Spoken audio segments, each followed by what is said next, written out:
Calvin was not in any way whatsoever at fault. He said that everything came to a head in such a way that Servetus's condemnation was more or less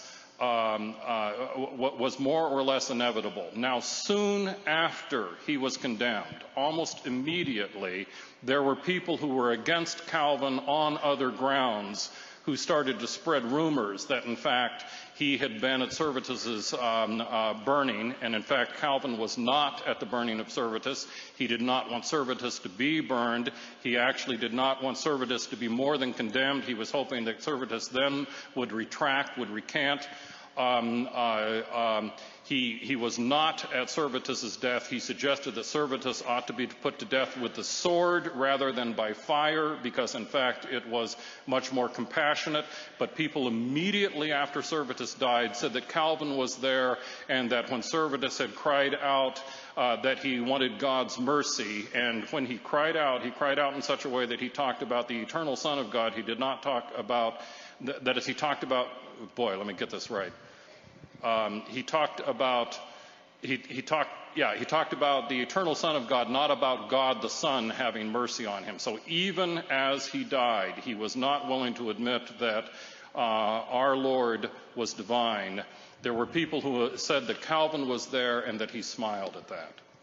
Now, in fact, Bruce Gordon thinks that there were at least 3 reasons why Calvin and the other reformers were condemned, and one of them just has to do with the fact that some of the Anabaptists and some of the other Protestants felt that if the reformers stood for the fact that heresy ought still to be a capital crime, that it could play against Protestants in, for instance, France, if in fact evangelicalism was deemed a heresy. And so you have all sorts of other issues that were coming up. But if you read any of the really good biographies, the ones that everyone takes to be the better biographies of Calvin, including Bruce Gordon's one recently out of Yale,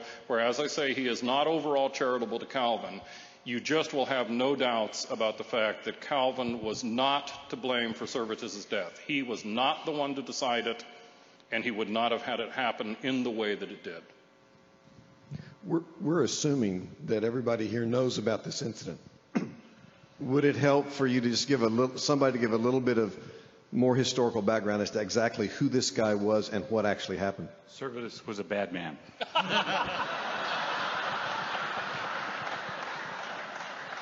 And he was burned at the stake. Next question. Marvin, you may not actually be able to cover this as well as anybody. Well, Servetus was indeed a guy looking for trouble.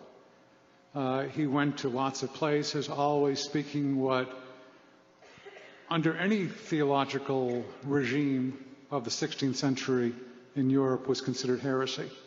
He went from place to place and got into trouble, went to another place, got into trouble, and so forth.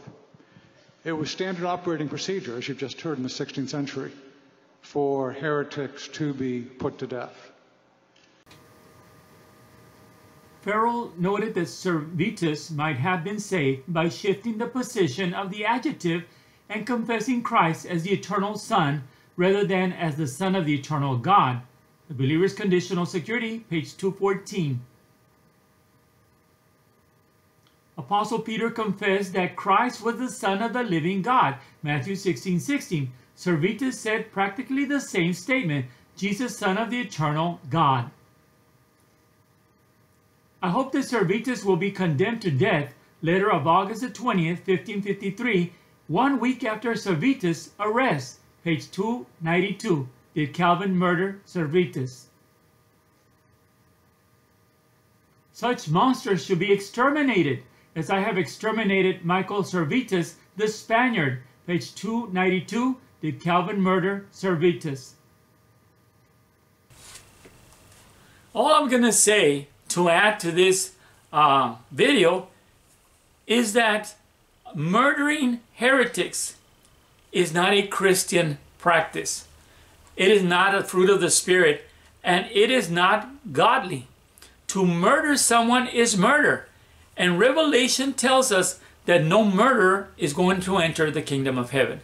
That's all I have to say to Calvinists. And if Calvinists are hardened and they laugh when they talk about Michael Servetus, something is wrong with their heart.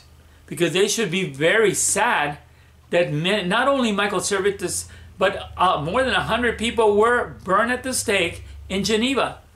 So if I was a Calvinist, I would be in so much sorrow for these things. I would not be laughing. I would not be making mockery of this. Because one day we're going to stand before God in judgment. And there is where things are going to be seen as either black or white. Nothing in between. So we need to be aware of this. No, Michael Servetus was an innocent man. That he was against the Trinity, he had many reasons why. If you read his books, he had many reasons for it.